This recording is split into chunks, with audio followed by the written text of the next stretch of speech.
Hello guys, welcome back to our YouTube channel VSS sports Telugu. Friends, ఈరోజు అయితే అన్ని teams ఒక హెడ్ కోచెస్ గురించి అయితే ఇన్ డీటెయిల్గా అయితే మాట్లాడుకుందాం. ముందుగా వీడియోకి వెళ్ళే ముందు please like, share and subscribe to our YouTube channel. Friends, ముందుగా లాస్ట్ సీజన్ ఛాంపియన్స్ అయిన పునేరి పల్టన్స్తో అయితే స్టార్ట్ చేద్దాము.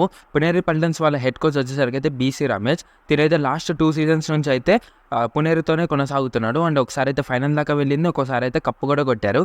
అండ్ టీమ్ కాంబినేషన్స్ అనేవి ఎక్సలెంట్గా సెట్ అయ్యాయి. చూడాలి ఈ సీజన్ ఎలా ఆడతారో. అండ్ నెక్స్ట్ టీం వచ్చేసరికి అయితే జైపూర్ పింక్ ప్యాంథర్స్ వాళ్ళ హెడ్ కోచ్ వచ్చేసరికి అయితే సంజయ్ బల్యాన్. తినైతే చాలా సంవత్సరాల నుంచి అయితే జైపూర్కి అయితే సర్వ్ చేస్తున్నాడు అండ్ చాలా మంచి పర్ఫార్మెన్స్ కూడా ఇస్తున్నాడు. అండ్ ఒకసారి అయితే కప్పు కూడా అందించాడు. అండ్ ఢిల్లీ వాళ్ళ హెడ్ కోచ్ వచ్చేసరికి అయితే జోగేందర్ నర్వాల్. లాస్ట్ సీజన్ వరకు అయితే అసిస్టెంట్ కోచ్గా అయితే చేశాడు. ఈ సీజన్ అయితే ప్రమోషన్ వచ్చింది. సో హెడ్ కోచ్గా తనదైతే మొదటి సీజన్స్. చూడాలి దబాంగ్ ఢిల్లీని ఎంతవరకు అయితే తీసుకెళ్తాడో. అండ్ నెక్స్ట్ వచ్చేసరికి అయితే హర్యానా స్టీలర్స్ వాళ్ళ హెడ్ కోచ్ వచ్చేసరికి అయితే మన్ప్రీత్ సింగ్. సీజన్ హర్యానా స్టీలర్స్కి అయితే జాయిన్ అయ్యాడు, కానీ ఎక్సలెంట్ టీమ్ కాంబినేషన్స్ అయితే సెట్ చేశారు. యంగ్ ప్లేయర్స్ని అయితే ఫైనల్ లాగా తీసుకెళ్లాడు. చాలా స్పోర్టివ్ అండ్ అగ్రెసివ్ కోచ్ అని చెప్పొచ్చు. సో చూడాలి ఈ సీజన్ అయితే కప్పు కొడతారో లేదో. I'm eagerly waiting. Patna pilots team గురించి మాట్లాడుకుంటే పట్నా టీం ఒక హెడ్ కోచ్ వచ్చేసరికి అయితే నరేందర్. తినైతే లాస్ట్ సీజన్ కూడా పట్నా పైలట్స్కి అయితే చేయడం చూసాము హెడ్ కోచ్గా. ఆన్ అండ్ ఆఫ్ పర్ఫార్మెన్స్ అనేది చూసాము. చూడాలి నెక్స్ట్ సీజన్ ఎలాంటి పర్ఫార్మెన్స్ ఇస్తాడో. బెంగాల్ వారియర్స్ వాళ్ళ కోచ్ వచ్చేసరికి అయితే ప్రశాంత్. తినైతే లాస్ట్ సీజన్ వరకు అయితే అసిస్టెంట్ కోచ్గా అయితే ఉన్నాడు, కానీ ఈ సీజన్ అయితే ప్రమోషన్ అయితే దక్కింది. సో చూడాలి తను కూడా ఇది మొదటి సీజన్ హెడ్ కోచ్గా.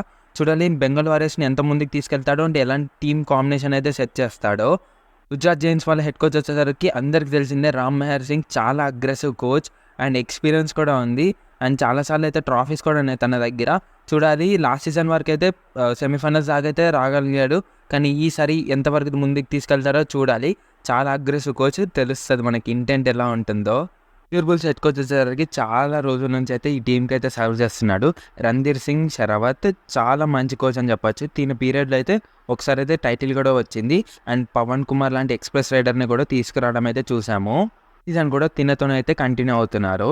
అండ్ నెక్స్ట్ టీం వచ్చేసరికి అయితే తమిళ తలైవార్ ఉదయ్ కుమార్. లాస్ట్ సీజన్ అయితే హాఫ్లో వెళ్ళిపోయాడు, సో ఇప్పుడు మళ్ళీ తిరిగి రానున్నాడు. సో చూడాలి ఎలాంటి పర్ఫార్మెన్స్ అయితే ఇస్తాడో. యూమంబా టీం ఒక హెడ్ కోచ్ వచ్చేసరికి అయితే మజందర్ అని. తిన ఒక ఇరాన్ ప్లేయర్. అండ్ చూడాలి లాస్ట్ సీజన్ కూడా తినే చేశాడు, ఈ సీజన్ కూడా తినే చేయబోతున్నాడు.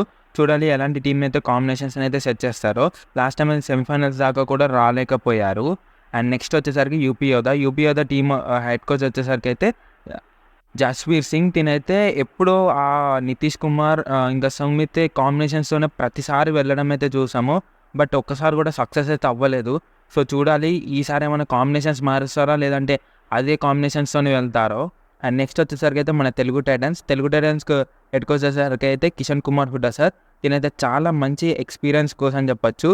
అండ్ తినైతే మన టీంకి ఎంత మంచిగా బిల్డ్ చేస్తాడో చూడాలి. ఇది ఫ్రెండ్స్ అన్ని టీమ్స్ ఒక హెడ్ కోచ్ వచ్చేసరికి మీ ఫేవరెట్ హెడ్ కోచ్ ఎవరో అయితే కామెంట్ చేసేయండి. Please like, share and subscribe to our YouTube channel. Thanks for watching.